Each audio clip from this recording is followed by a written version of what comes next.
everyone. So, I am Anatella Velaro from Batch 4.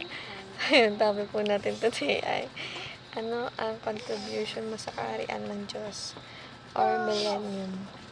At ang scripture po na ibinahagi sa taniya ni Pastor Russell ay matatagpuan sa Revelation 20 verse 1 to 26. To 6 po pala. Basahin po muna natin yung concept ng millennium. The millennium refers to the prophesied 1,000-year reign of Christ on earth. Ito pa ay matatagpuan sa Revelation 20, verse 1 to 6, marked by peace, righteousness, and justice.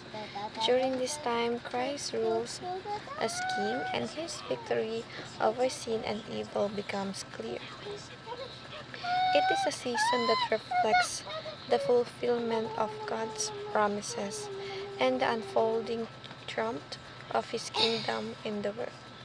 So, dito po, meron po si Pastor Russell na ibinahagi na 3 views. First one ay premillennialism. Second one is amillennialism. And third one is postmillennialism.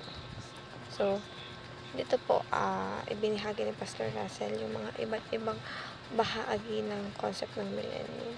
At ito daw po ay nag-refer sa prophecy ng 1,000 years sa pag-reign ni Jesus Christ sa ating earth.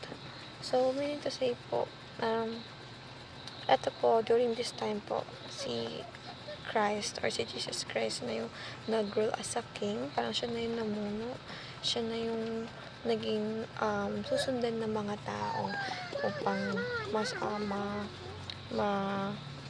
ma-provide natin yung kabutihan sa panahon na yun. And of course, ang Panginoong Diyos or si Jesucristo ang naging role model ng unang panahon na yun upang maniwala sa Panginoon, at siya yung naging daan upang tubusin tayo muli sa mga kasalanan. Kasi diba, noong unang panahon ang mga tao talaga ay sobra makasalanan at hindi na tayo makita ng Panginoon ng gaya ng pagkikita niya sa atin dati dahil napapalibutan na tayo or nakikita niya na tayo as walking something na malaking kasalanan. Hindi na tayo makita as anak niya dahil patuloy tayo at mas dadagdagan pa yung mga nakukumit natin ng mga mistakes dahil mas nasasatisfy siya ng ating inner self o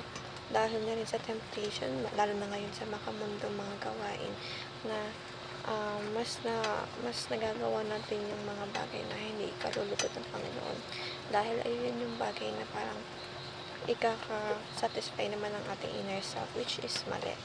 So, dito po sa teachings, the reign of Christ is present and future. The reign of Christ is in heaven and on earth. The reign of Christ is growing and transforming. So, may progressive po talaga yung bubuhay natin ng Panginoong Diyos at ganoon na rin po sa secret Jesus Christ at spread the reign of Christ by sharing the gospel.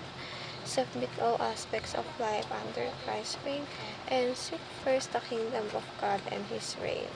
So, I hope you gave some knowledge, and thank you everyone for listening. Have a great day ahead.